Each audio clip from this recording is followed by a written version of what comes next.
This is Ek, a man with many labels. I am a musician, a Venezuelan immigrant, and I'm a musician. Did I say I'm a musician? Can I start over again? It's a lot of labels. His latest label is vegan, but Ek's struggling with that one. Vegans aren't perfect, exactly. Ek believes he has many reasons to struggle with veganism. So, should we add fake vegan to his list of labels? Sometimes I feel like I'm a fake vegan, but I own up to it. Or is he simply a cheating vegan? I say that I'm cheating because being a vegan is being committed, and sometimes cheating means, not eating vegan food. Ek's also an animal lover. But he is still struggling with veganism. So he meets with his passionate vegan friend and nutritionist Jennifer to catch up over mimosas and to talk about his vegan journey. Hey, it's Sunday fun day. Sunday. But after a few mimosas, their Sunday fun day comes to a halt when Ek begins discussing some serious concerns with veganism, and Jennifer definitely has a lot to say. If we're hanging out, we're gonna be eating vegan. I don't have any meat or cheese in my house. I respect it, and I'll happily have your food. Will Jennifer be able to get this cheating vegan to commit? Or will Ek take vegan off his list of labels? What are the usual things that you say about yourself? Like, I'm Ek, I'm a dude, I'm Ek, I'm a musician, I compose. That's a hard one. Who am I? Like, shit.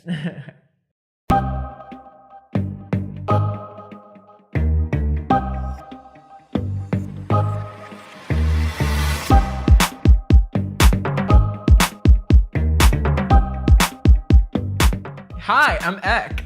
I am a musical director. Soon, my secret love. Oh shit, I forgot the lyrics. I happen to be a Venezuelan immigrant. I am queer, and I'm also a vegan. But Ek's main reason for being a vegan seems a bit shaky. I think that I wanted to follow the trends of veganism, and then I just give it a try. And now that Ek has started his vegan journey, he always has a reason to cheat. So I wouldn't consider myself fake vegan, but sometimes I feel that I am cheating. Cheating means not eating vegan foods, and sometimes that is unavoidable. One of my worst cheating moments was recently, actually, and where I was so tired and I got home and I forgot that I didn't have any food in the fridge, and all I see is mozzarella cheese sticks and pepperoni, and I was specifically craving those two things at the moment, and I just ate pepperoni and mozzarella cheese sticks. And the cheating goes on. The other time where I would cheat would be a very specific moment where I am surrounded by non-vegans and we are out and about. These out and about moments include dating, and Ek believes veganism is affecting that too. My love life is kind of very messy, kind of not great. Being a vegan while dating presents a lot of challenges because it's not necessarily the normative. Most people are not vegan, so you're most likely to end up dating a non-vegan. Grocery shopping is another reason why Ek is struggling with veganism. Yeah, it's really hard to go grocery shopping while you're a vegan because sometimes some grocery stores don't have vegan products. Sometimes they don't have what you like. Sometimes they have bad quality vegan products. So it's pretty complicated. I am learning as I go. I'm learning how to shop vegan, and it's a process. It's almost starting to sound like Ek doesn't even like veganism. No, I actually love being a vegan, and I don't see myself ever coming back to the normal diet, but it's something that sometimes I feel nostalgic about. But I think that I've been feeling less and less nostalgic as I go. I just have to acknowledge that veganism is an ideal way of life, and sometimes we have to acknowledge that it's not an ideal world. With all that cheating and doubt, it's starting to seem like Ek is getting tired of veganism. Looks like this vegan might need some help. So Ek decides to have mimosas with his friend and nutritionist Jennifer to talk about his struggles with the veganism. Jennifer's also a vegan, and she happens to be very passionate about the vegan lifestyle. So maybe she'll be able to help Ek, or maybe not. Let's just see how this goes. How are you? Good, how are you?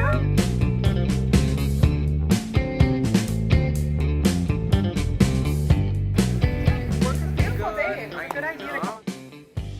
So this apartment you found, you know, given that it's that close to the city, did you find any good vegan restaurants? Oh yeah. Really though? Yeah. There's actually a place called Urban Vegan. That's the only restaurant that's like strictly vegan. There's also a lot of different places around, like taco places that, you know, you could have your tacos, you know, without meat and stuff, and without cheese and sour cream and whatever. You can veganize a lot of things in the restaurants that are around. So you're able to find everything you need, right? Pretty much. It's been a little bit more hard because, you know, the apartment, you know, it's, you know, I don't know. Yeah. The thing is that I am not really interested. I'm not really interested in being a vegan anymore. Well, that's not true. What changed? I have to be honest, I couldn't resist my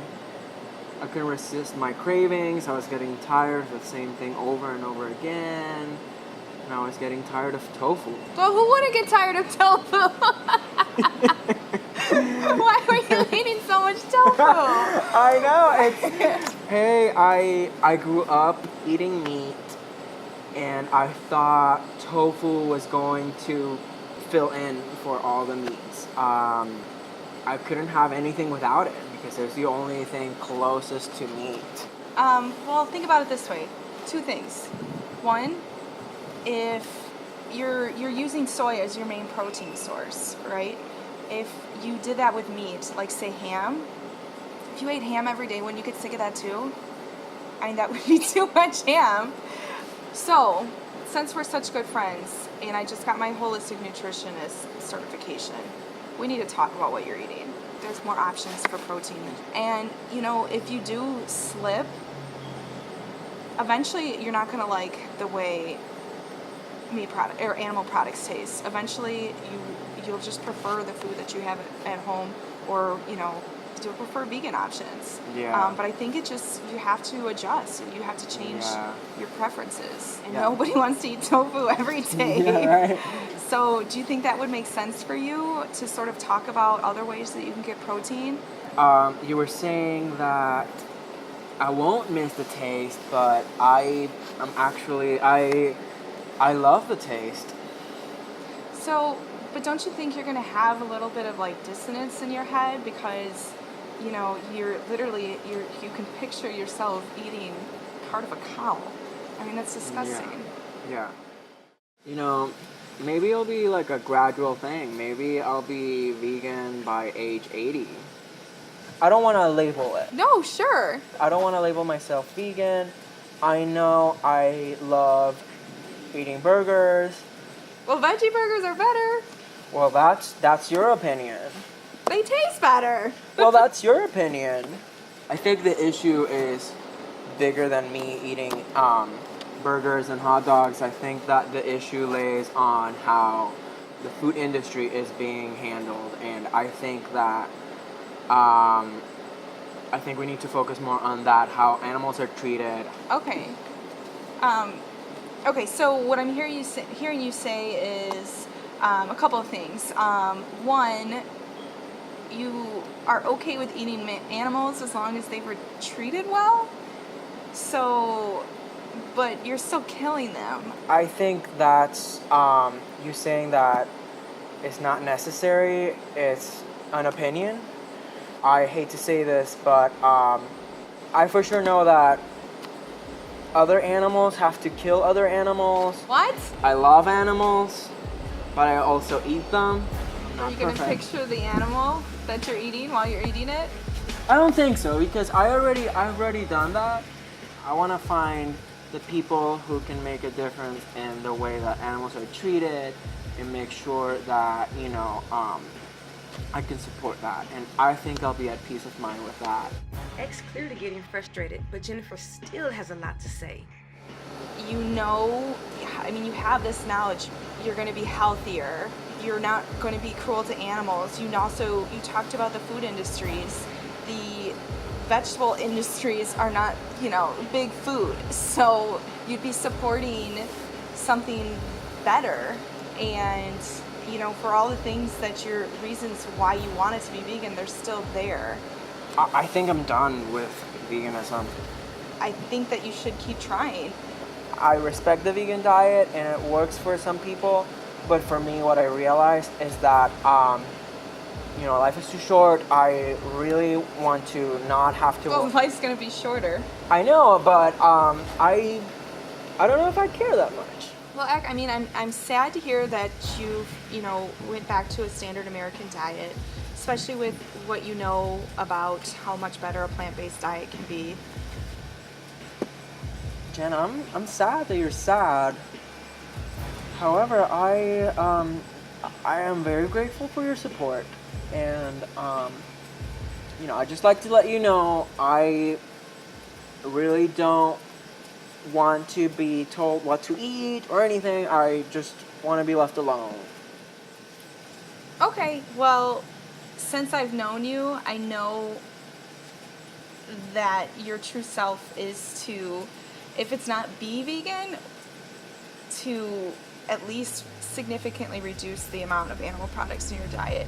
I won't tell you to do it. I know you'll get there by yourself, but I want you to know that I'm always going to be here to support you either way. Thanks, Jen. Come here. Thank you.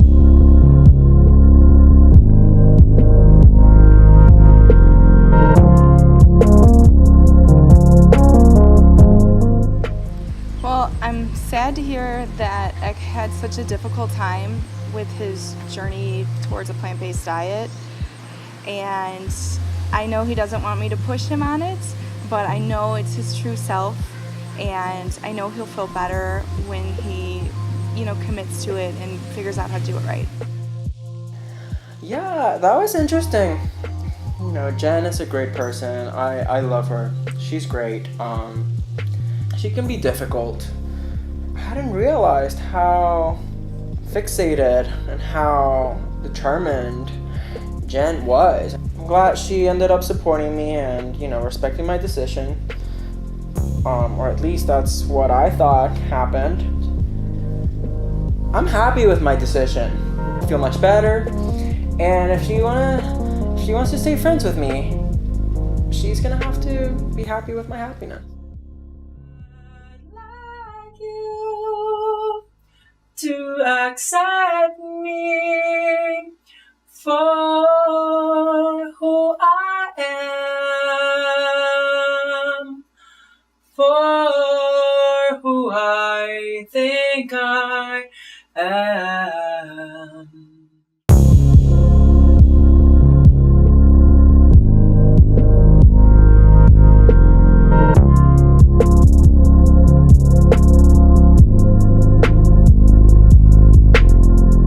I think that there's a problem with the vegan society, and that you, as soon as you make a mistake or you slip up, or you had cheese on something, you're kicked out of the club.